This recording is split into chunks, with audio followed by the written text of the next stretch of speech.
Superintendent, the president of the Alberta Somali Community Association says that police are treating Somalis like second-class citizens, his words, in their investigations of crimes within that community. Is that valid? I don't think it's valid.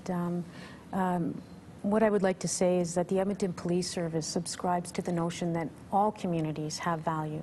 And I think the City of Edmonton truly subscribes to that. In fact, it's part of their policy, if you will. We believe in a diverse community that is inclusive of all communities. And while he's certainly entitled to his opinion, I can state wholeheartedly that any time such a tragic event as a homicide impacts any family, all life is valued, and certainly by the Edmonton Police Service, we will exhaust every lawful and ethical manner in which we can proceed in an investigation, and regardless of who the person, we don't get to choose our victims, if I may say, and so to that end, our service is dedicated to solving the cases as best we can and exhausting every investigative lead that there is. And that maybe is the trouble, because there hasn't been a great track record of solving the Somali murders in particular, and I think that's frustrating for everybody. Sure. Somali community leaders, and I realize you represent the Canadian organization, yes. Here in Edmonton and in Alberta, leaders have said police are just not putting enough resources into the crimes. Is it as simple as that? I think that's a legitimate point, and they got that information not out of their own research, but out of the comments of former police chief Mike Boyd. He went in front of the police commission in Edmonton, and they asked him, why is Edmonton having a low percentage of clearance for homicides? And his response was, we need more money, not just for the police, but more money to be dedicated towards homicide detectives. All homicides? Yes, all homicides. It's not just the homicides in our community. So what they're really saying is something that has been said by former Chief Mike Boyd. We've also heard, though, one homicide investigator complain that there wasn't enough coming forward from the community, that there wasn't enough community help, voicing his frustration. It was in January, and he expressed frustration when a young Somali man was killed, another wounded in a crowded restaurant, and out of all the people there, only one person spoke to him and gave him a description of the gunman.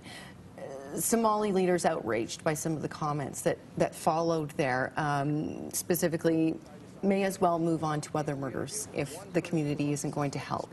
Aside from the choice of words there, can you talk about that particular frustration in these series of murders, if not that one?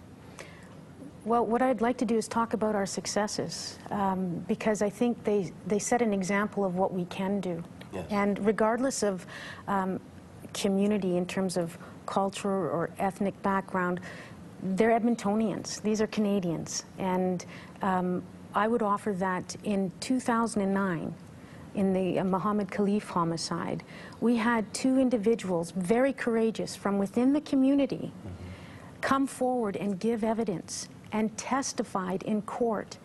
And it's individuals that have the courage to come forward, and when they have meaningful information that can assist in the investigation of a case, these two individuals, like many other people from community who have come forward in past homicides, but in particular within this community as an example, that case was solved, and there were two individuals convicted in court as a result of that. And that speaks to the courage and the respect for human life, that these two individuals came forward and said, this is unacceptable in Canadian society, and Ahmed, they stood up. Is that happening enough within the Somali community? Well, actually, Detective Clark needed, one of the reasons why there was a reaction to his comments was that we felt he needed to update himself. His comments were accurate 3 years ago. They do not correspond to the reality now. In fact, his own fellow officers have been on record, more senior officers have been on record as saying that not only has the level of cooperation between the Canadian Somali community in Alberta and Edmonton, not only has it increased, it's actually surpassed other communities. Is that because of work you've tried to do? Absolutely. Work that we've tried to do with Crime Stoppers, with EPS and other agencies working with us, because we have knowledge of the community, going into the community and having workshops with respect to how Crime Stoppers works and how do you guarantee anonymity and that type of thing. So To get over fear of So mistrust? the frustration wasn't with Detective Clark per se, it was with the fact that his comments were really out of date. Okay. And Chris, what do you think- see here? Yeah, I think implementation of programs at the grassroots is a good thing, about cultural sensitivity training, about hiring more officers with ethnic backgrounds, so on and so forth. These are all really good things. And what we're talking about here, about bolstering numbers and adding more money to the police service, and I'm not going to argue against that, but I think to really solve a problem, I mean, homicide units in police services are almost 100%, if not 100% reactionary. They're not actually going to necessarily prevent all of the homicides, or any for that matter.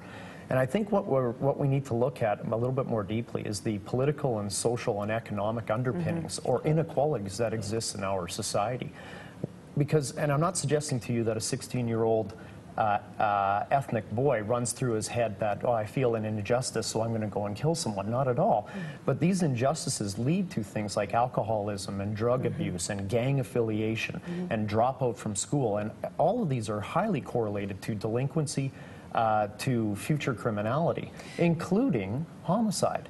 The Somali community in Alberta, Canadian Somalis, have asked the Alberta government to form a provincial task force. The Justice Minister has refused at this point, saying it would be too expensive, it would take too much time. What happens is you need to get to the root of the problem, is what she has said. Okay. Is it the drug trade? Is it social inequality? We want to come back and talk about the root causes in a moment, and we want to ask, what do you think needs to happen to curb the high rate of homicides within the Canadian Somali community? Share your thoughts by following the contact links at albertaprimetime.com, and we're back with our panel in 60 seconds.